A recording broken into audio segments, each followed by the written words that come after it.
Saya hanya menambahkan perhitungan saya, Bang Isan, tentang Mahfud menyatakan 300 triliun untuk kecil, saya juga menganggap kecil sekali. Karena tax ratio kita dulu pernah mendekati 15% dan menterinya juga Sri Mulyani, itu 2009.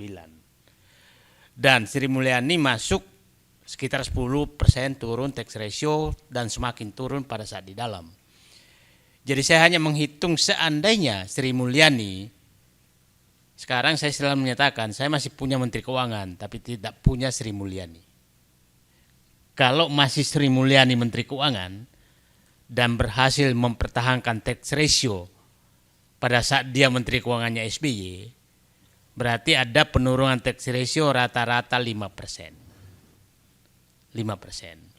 Sekarang dengan PDB mendekati 2000 triliun, setiap 1% itu nilainya 200 triliun. Jadi kalau turun 1% itu turun hilang 200 triliun. Kalau 5% hilang turun berarti ada 1000 triliun. Bukan hilang sebenarnya, uang itu harusnya masuk tapi tidak masuk.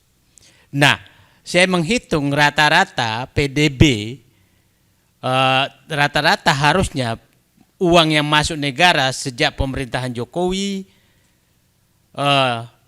itu kira-kira per tahun 500 triliun yang harusnya masuk tapi tidak masuk. Kalau kali 8 tahun berarti ada 4.000 triliun uang perpajakan, pajak, bea dan cukai, untuk perpajakan, pajak, bea dan cukai yang harusnya masuk ke negara 4.000 triliun. Padahal sejak Presiden Jokowi sudah 2 kali melakukan tax amnesty, berkali-kali menaikkan pajak, tapi berkali-kali juga memberikan fasilitas pajak kepada orang kaya. Jadi orang kaya, tax amnesty, ya macam-macam, pembebasan pajak, mobil, pajak orang kaya, PPNBM dihilangkan, tapi pajak orang miskin dinaikkan. Jadi memang ya itu yang terjadi dan menterinya sama. Jadi saya melihat, saya memandang awalnya saya pernah hampir 5 tahun sama Bu Sri Mulyani, saya selalu kagum mendengarkan ininya, wah ini hebat nih. Sampai saya pernah kagum sekali Bang Fuad pada saat rapat keras sekali di rumah Wakil Presiden Yusuf Kala. Karena penting sekali membahas sesuatu. Sampai keluar kata-kata beliau, Bu Sri Mulyani, kalau Bapak memaksakan memang seperti itu, maka lebih baik Bapak saja menjadi Menteri Keuangan. Sampai keluar kata-kata itu. Betapa hebatnya beliau. Nah, nggak kebayang apa yang dikatakan Pak Ihsanuddin tadi. Kalau sudah tidak ada lawan, maka nggak tahu saya kata-kata. Betul, maksud saya entar dulu. Jadi kalau Anda kan menyatakan kalau tidak ada lawan, ada aja lawan begitu kata-katanya, apalagi nggak ada lawan gitu kan. Nah, sampai saat itu, masuklah kita melihat apa penyebabnya ini terjadi semua. Saya pikir adalah penyebabnya adalah memang Undang-Undang Keuangan Negara 2003, Undang-Undang Nomor 17 2003, yang sebenarnya saya katakan negara ini presiden, wapres tidak ada itu nggak ada masalah, tapi menteri keuangan tidak ada itu masalah besar. Karena betul-betul kewenangan mengeluarkan uang 1 rupiah itu hanya menteri keuangan. Presiden nggak berhak, wakil presiden nggak berhak. Saya nggak tahu yang merancang undang-undang ini seperti apa dulu. Nah, sehingga undang-undang inilah yang menghilangkan kontrol perencanaan Bappenas terhadap perencanaan pembangunan nasional, langsung hilang. Adalah Undang-Undang Keuangan Negara 2003. Jadi saya pikir apa yang dikatakan Bang Ihsanuddin menurut saya memang untuk memperbaiki arogansi ini harusnya Undang-Undang Nomor 17 tahun 2003 itu diubah. Tapi jangan pernah berharap bisa mengubah dengan jalur normal. Karena semua menikmati undang-undang itu. Yang mau mengubah itu menikmati.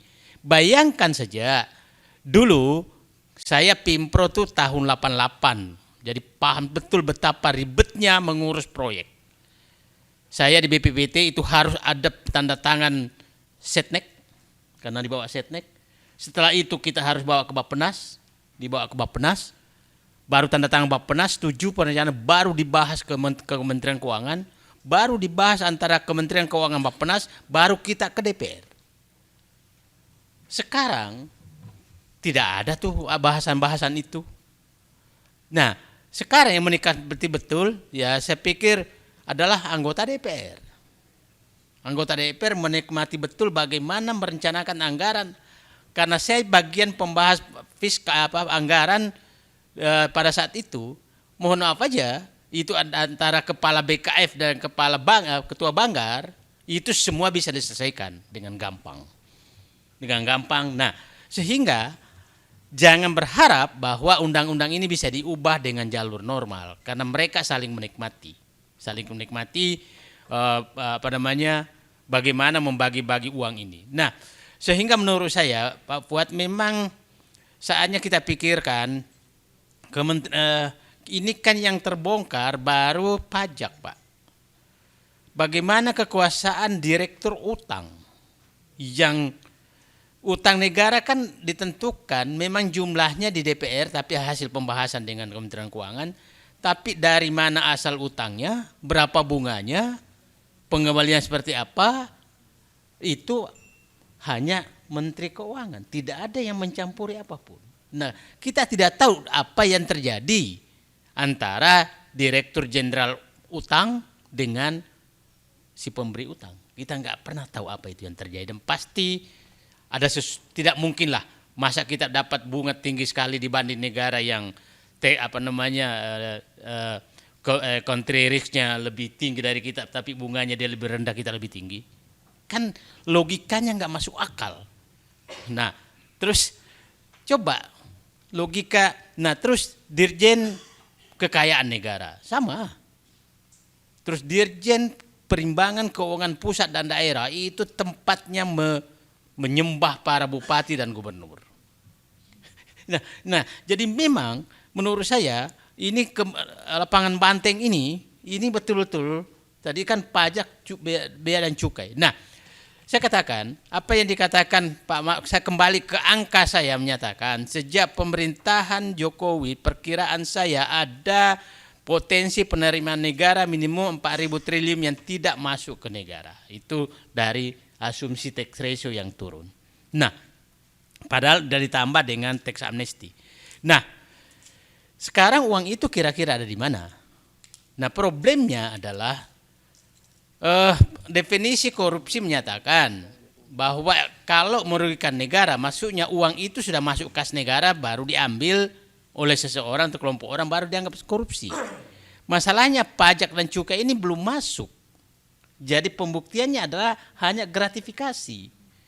Nah, oke lah, saya menghitung sederhana lah, 4.000 triliun itu uang melayang, anggaplah 50% kembali kepada wajib pajak yang harusnya dia bayar, tapi dia nggak membayar karena terjadi mungkin 30% kembali kepada dinikmati oleh konsultan pajak dan kawan-kawannya, gitu kan. Mungkin 20% adalah dinikmati beredar di petugas pajak. Kira-kira nah ya perkiraan saya begitu. Tapi yang 30% itu mungkin buzzer juga kebagian di situ gitu. jadi influencer dia kebagian di situ. Jadi nggak ngambil dari bagiannya pajak, tapi mungkin ditugaskan yang pernah bernegosiasi dengan pajak. Yang aku undang kemarin malam itu tugasmu membereskan gitu kan. Nah, karena setelah itu serangan buzzer ke saya naik sekali, meningkat sekali terhadap akun saya tuh. Wah, dan rajanya buzzer keluar. Wah, ini cair sebenarnya nih. Jadi sepertinya pertemuan malam itu memberikan kode kepada para yang pernah bernegosiasi dengan petugas perpajakan tuh pajak dan cukai, menyatakan nama-nama yang aku undang malam ini tolong diperhatikan. Kira-kira itu kodenya itu. itu kode malam itu, karena kalau negara ini mau diperbaiki sebaiknya yang diundang tuh Ihsanuddin Nursi gitu. Ya, bukan yang buzzer itu yang diundang. Jadi ya udahlah, selamat menikmati negara buzzer yang sekarang komandannya dulu kan dikatakan dari Merdeka Utara. sekarang sepertinya pindah ke lapangan banteng. Nah, jadi konkret jadi. Nah, itu lebih konkret. Kalau apa namanya? Kalau Merdeka Utara kan masih lewat tangan orang. Kalau sudah lapangan banteng yang mengambil kendali, maka insya Allah tanda kutip ya. Ini para buzzer lagi menikmati apa namanya? Bahwa ini Presiden Jokowi, rezim Jokowi semakin konkret untuk surganya para buzzer. Oke, ini memang tadi saya juga sempat bisik-bisikan sama Pak Fuad ya. Kan ini sebenarnya ceritanya begini. Dalam beberapa hari ini ada orang pajak yang curhat, ada pengusaha yang curhat gitu. Saya tanya sama pengusaha sama orang pajak itu berapa sih sebenarnya kebocoran angka pajak itu, karena kalau saya baca ini data BPK yang lama ya, tahun 2004 aja udah 40% ya kebocoran pajak itu ya. Terus saya ketemu juga para pengusaha, mereka cerita bagaimana bermainnya para pegawai pajak ini. Ya, dan mereka rata-rata kalau mau selesai 50-50 aja katanya, mereka dibagi aja. Jadi kira-kira memang separuh yang bocor ya. Kalau separuh yang bocor, saya tanya Pak Fuad, berarti sebenarnya kita nggak perlu utang ya dengan itu, dari pajak saja itu, belum dari pengelolaan yang lain, sumber daya alam yang luar biasa. Jadi betul negara kita kaya, tapi kaya untuk sebagian orang tertentu. Gitu. Saya kemarin kaget ketika saya disodori data oleh anak saya bahwa berdasarkan data dari BPS, pengeluaran 20 juta per bulan di negara ini hanya ada 1%. Bayangkan di negara ini yang orang yang bisa dari 200 hanya 1%, yang lain itu rata-rata sekitar 89% di bawah 8 juta, dan kemudian di antara itu di antara yang 8 juta sampai 20 juta. Itu betapa gini rasio ya, timpang sekali gini rasio di antara kita itu. Ini ngeri negara ini ya. Oke, Bang Said dulu dilanjutkan. Yep. Saya hanya ingin menambahkan bahwa tapi sedikit ini ada pesanan. Kan kita ngomongnya sebenarnya walaupun di-deny tadi udah kita sepakat. Memang sebenarnya kita sepakat bahwa 300 triliun itu kecil gitu ya. Tapi tetap saja kita gunakan itu. Itu karena sekarang menjadi semacam apa? Pintu masuk. Iya, pintu masuk dan publik aware-nya itu gitu. Kalau yang dengerin omongannya Ihsanuddin nggak sampai kita semua nanti. Pakai dulu yang 300 triliun dulu deh. Oke. Tolong bagi apa sebenarnya itu barang itu gitu. Yang menarik sekarang ini kan setelah Pak Mahfud ke Australia sebentar, itu terjadi serangan balik. Dan seakan-akan Pak Mahfud sama PPATK itu adalah menzolimi lapangan banteng. Itu menurut saya was-was betul saya, karena serangan baliknya seperti itu. Dan sepertinya Bu Sri Mulyani lebih mementingkan serangan balik itu dibanding membenahi ke dalam. Ya. Karena faktanya dia mengambil buzzer yang dipanggil itu kita tahu semualah. Itu selama ini seperti apa gitu. Jadi itu yang saya was-was Mas Hersu, bahwa kalau tidak ada dorongan publik yang kuat, ini sepertinya yang saya was-was adalah yang dianggap salah itu adalah orang yang mempermasalahkan penyelundupan perpajakan ini, yang korupsi perpajakan ini. Nah, kalau kita lihat tadi Bang Ihsanuddin menyatakan kan selalu yang dipersoalkan orang itu siapa yang yang ketangkap anaknya ini, Alun Mario Rafael ini. Rafael ya. Ini kan memang sebelum jadi kepala subdit Kabak itu kan dia memang di penyidik pajak untuk modal asing, PMA. Berarti mungkin ya peningkatan Pak Ihsanuddin di situ dia panennya, dan disitulah karena dia dibutuhkan untuk mendistribusikan, maka biasanya di Kabak itu mendistribusikan tuh kemana kasus ini bawah dan siapa yang bisa diajak kerjasama. Jadi kelihatannya itu yang terjadi. Nah, jadi saya hanya ini ya, kalau Pak Ihsanuddin menyatakan tadi Pak Jokowi sedang memanen janjinya, saya bilang sih sedang ketiban kebohongan SMK-nya gitu. Jadi sedang, nah karena gara-gara beliau, mohon maaf aja lah, gara-gara itulah kebohongan itu berlanjut terus dan selalu dilakukan. Jadi saya hanya menyatakan saya bermimpi kalau Bu Sri Mulyani itu mengundang para buzzer, Prof Mahfud MD mengundanglah para orang-orang berakal sehat untuk menyelamatkan negeri ini.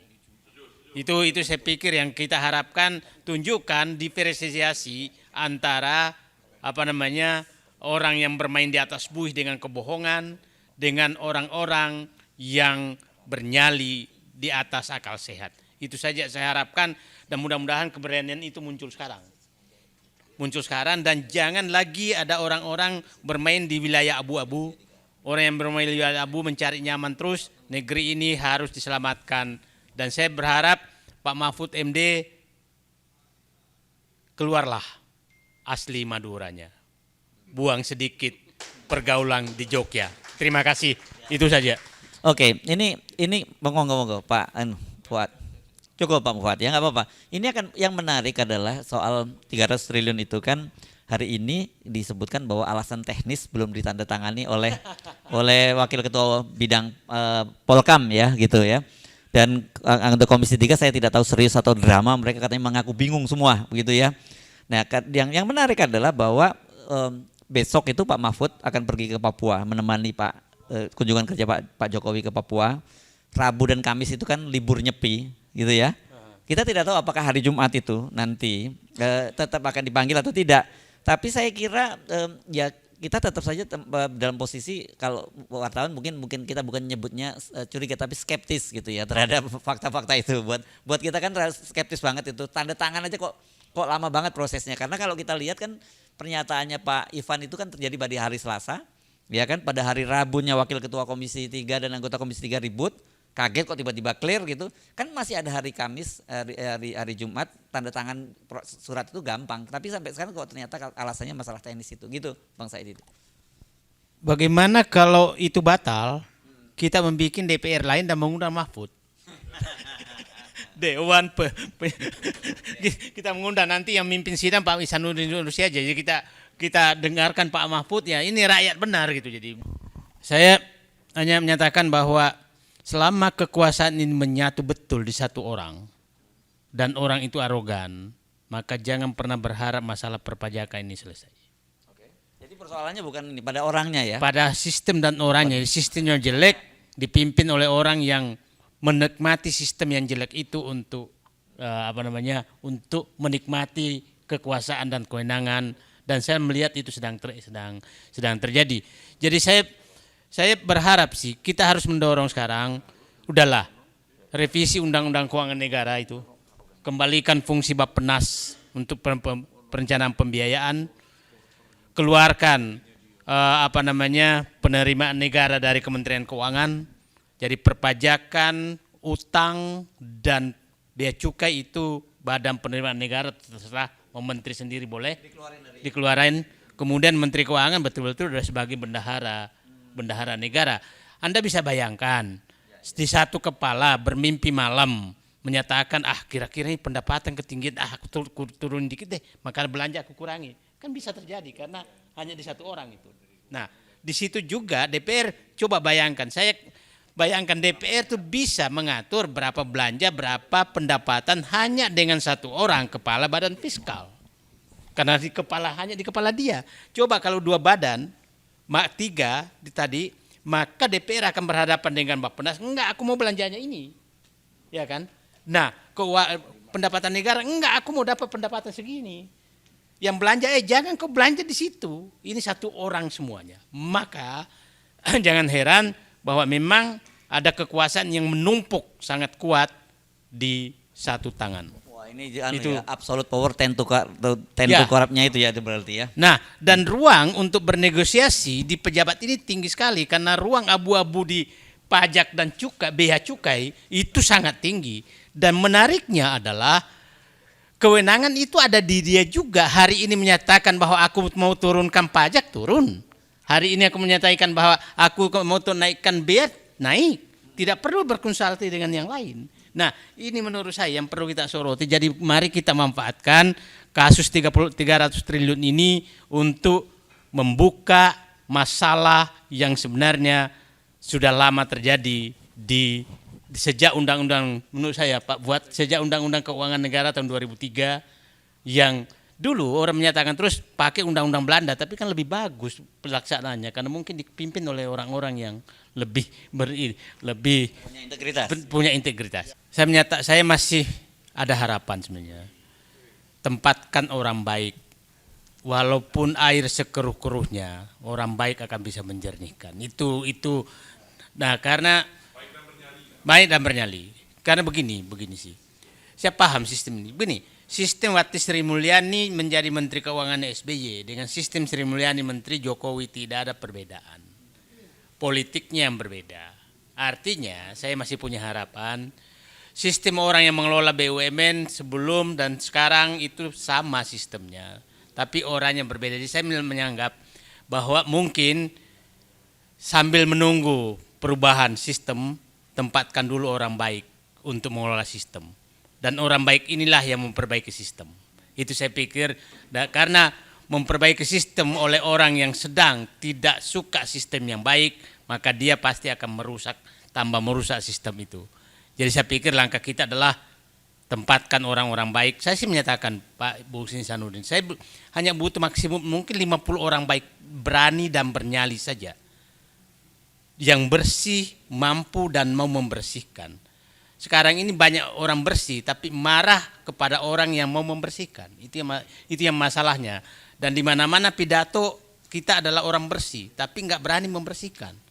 Saya katakan mereka, kalau Anda orang bersih dan tidak berani membersihkan, lebih baik Anda masuk masjid menjadi marbot masjid. Itu orang bersih itu. Nah, jadi saya hanya menitip pada teman-teman semua, saya berharap jangan sampai ada yang membalikkan isu ini. 300 triliun itu begini. 300 triliun itu kan angka yang transaksi perbankan. Yang diberikan menjadi tas Hermes, mobil mewah, kan nggak terdeteksi itu kan. Rumah-rumah mewah di mana-mana nggak terdeteksi. Nah, jadi yang terdeteksi hanya yang melalui sistem perbankan. Dan saya pikir itu hanya yang kecolongan. Kan orang bodoh yang itu hanya orang kecolongan. Jadi saya menanyakan angka 300 itu adalah angka apes yang orang kecolongan. Itu pasti jauh lebih besar daripada itu. Itu saja Pak. Makasih.